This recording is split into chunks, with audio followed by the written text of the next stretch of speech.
welcome back to another episode on the channel. As you see, we're doing pretty much like a quick review on the Gs300. Before I start working today, while we got a little bit of sunlight, I can show you everything I did to the GS. It's not gonna take too long, couple minute video or not, and we should be good to go to put you guys back on the track as far as what's going on with the GS. And as you see, I finally got work rear lines. They like my favorite wheels as far as for the GS. That's the look I was going for the GS, and finally got it. I do have another set of Euro lines. It's a long story. I'm not even gonna go into that because it's gonna make me look even crazier than what I really am. So without further ado, let me show you what we're working with. This is a 1998 Gs300. Like I said, if you keep up with the channel, you pretty much know mostly everything that went into getting this car to where it is right now. A couple man hours, nothing really too serious, nothing really too major, to get us to this look that I'm really loving this look. Even though it is a 98 Gs300, we do have the, I believe those are 2001 tail lights. Full exhaust, it's pretty much stock exhaust. I just got it out into Flowmaster Super 44s. Overall, the stance of the car is perfect for my liking. I do want to lower the back some. We are on Rev 9 coilovers now, with BC springs in the front. I want to say there was like 16K springs on the front for the BC. I ordered those straight from BC with the springs, but like I said, the coilovers are Rev 9s. They are damper adjusting and height adjusting. This is all coilovers usually are. And we had it work Euro lines. It's really not an aggressive lip, but I do have another set of Euro lines in the house I am rebuilding. But those things, these are pretty. They came out nice. As far as pretty much the spec, it's a decent spec. I can't complain. I mean, it is what it is. I do have LS400 calibers I am planning on putting on here, but for now the stock calibers are due because I really just don't have any time to really deal with this car at the moment because we're putting the SC back together. I did do the Q45 retrofit headlights. Those came out perfect. These are actually brand new OEM Gs300 headlights as far as the assembly, and I just stuck the Gatling in it. But it's beautiful, man. So somebody commented on the actual Q45 retrofits as far as the quality of like the light coming through them, and I'll be real honest with you, they look good as far as seeing them, but as far as driving at night, it's hard to see out of them. So like a lot of times on certain, like on dark roads, you're not seeing. You're gonna have to use your high beams. It is what it is. But I'm usually never on like a real pitch black road anyways. Once in a while. As far as the engine, we're still on the stock engine. I really didn't do anything with the engine at all, so I really think it'd be a waste of time just to pop the hood and show you an engine that you already know what it looks like. So let's just get into the inside, and I'll pop the trunk because we do have a sound system in here now. We're gonna see the inside for last. That's the Instagram. Anybody who don't know, don't follow me on Instagram, check me on the Instagram. Alright, so we have a single 12-inch kicker comp. It's set inside a ported box. The port is actually behind you. You're not gonna be able to see it just because of this piece, but it fits perfect. It doesn't move anything. It's literally perfect.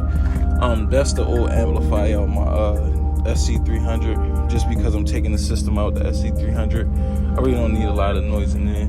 Just a little normal car guy junk in there, and yeah, it just came out nice. If you're wondering as far as the tint, this is 5% completely around. I think this is 5%, and we definitely gotta retint this back window, mainly because when I tinted this window, it was cold outside, so with all the bubbles you see, ice actually formed up behind the bubbles because I don't work inside of a shop. I work outside, so all this, just imagine, it was more than just this. Like I worked it out as much as I could, but to the point, it just, by the time we got here with the bubbles and the water, it just literally just froze. And I mean, it is what it is, but it's warm enough now, so I could go ahead and tint this thing back out, peel this off and tint it. I'm pretty good with the tint. I tinted these myself. You can see there's no bubbles at all. I don't know, but I say the best part for last. To me, this is the best part of the car. To me, a lot of people like the inside, but the headliner. A lot of people fell in love with the headliner, like I did myself. I actually got I redid the headliner. So as far as how I did it, I literally just pulled the headliner down and stuck the new fabric on top of the old headliner. I didn't peel my old headliner, mainly because nothing was wrong with my headliner. I felt as though it would have been pointless and it would have just been another 2 or 3 steps extra that I would have did for no reason. So I just stuck it on the old headliner and it came out perfect. Let's get a look-see.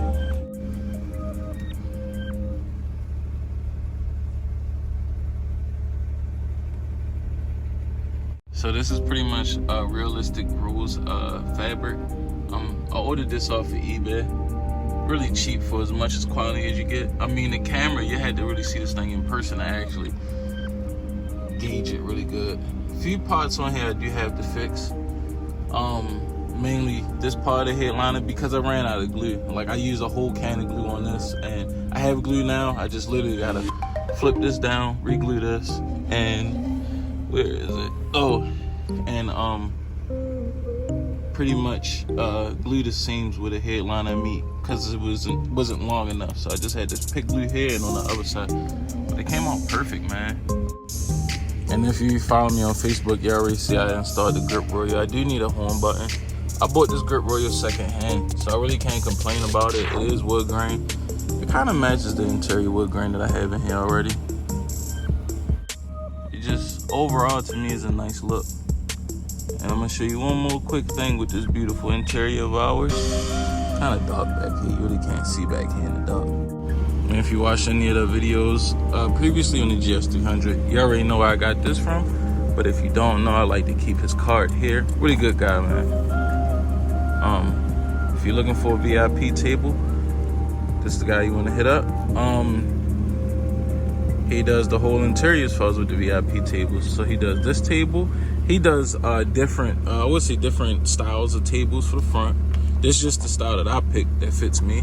He does styles. He does the actual tables for the rear seats and the center console in the back. And it's good quality. I can't complain at all, and a decent price, man.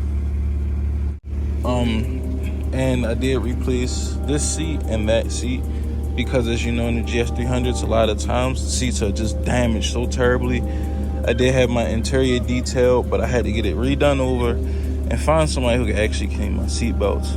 These are not the perforated leather seats, just pretty much the 98 seats. But if I can find perforated leather, that's cool. But I mean, in the meantime, these the OEM seats are gonna have to do in the meantime. Just is what it is. If I can't find perforated seats, I probably wind up just getting custom seat covers from Lexus. It just is what it is. But I'm trying to give it a little bit of time for one to get down at the junkyard.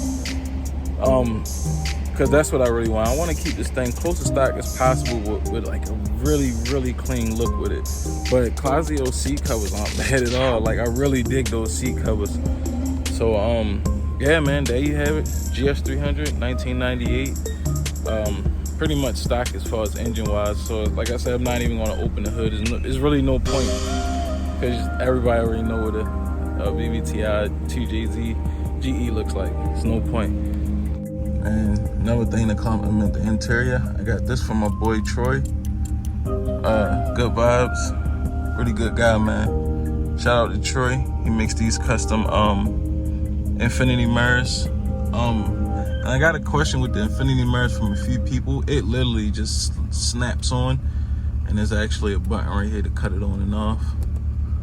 So it's no wiring needed at all with these infinity mirrors, and it gives the interior a good look. And I picked this color, as you can see, it matches everything in the car. So yeah, we good to go. And as far as when I did the cylinder head on here, everybody already know nothing's wrong with the car at all. My airbag light is on, mainly because we had the aftermarket stereo in.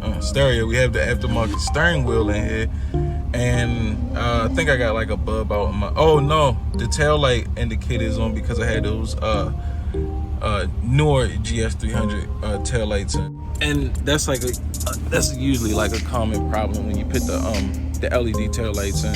As far as me figuring out putting the resistor in it, to get that to cut off of my dash. I'm not even gonna waste my time. I'm just gonna pull the dash out and unplug the bulbs. I'll be honest with you, and unplug the bulb from my airbag. It is what it is. But yeah, I mean, hopefully you guys like how the car's turned out. But we will be digging into the SC. It's already started. I already had the engine in. I didn't want to bore you guys with putting the engine in. After like the 30th time I put the engine in. If you watch the station, you already see me put the engine in that car too many times. But hey, it is what it is. But like I said, thanks for as always, thanks for checking out the station. Thanks for keeping up with the builds. And pretty soon we'll be putting the GS on airbags, hopefully. Either that or we just stance boy it out even more.